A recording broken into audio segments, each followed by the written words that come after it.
My whole life, I've been fascinated with penguins. There are 40 species of these flightless birds that make their home in the South Pole. Newborns must stay out of the ocean until their feathers are waterproof and depend on their parents to provide food and shelter. Like humans, not all penguin chicks look the same. They vary in size and plumage color. But bonding is an important part of raising a penguin, and the parents kiss their babies a lot.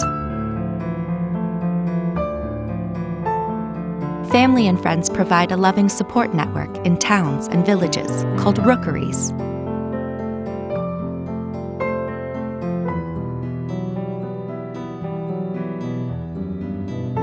As they get older, penguins proudly spread their wings and assume the role of a responsible adult.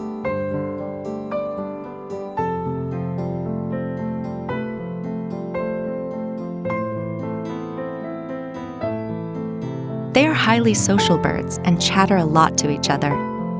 They are not aggressive and argue with civility. Each penguin has a distinct call that allows them to find their mates.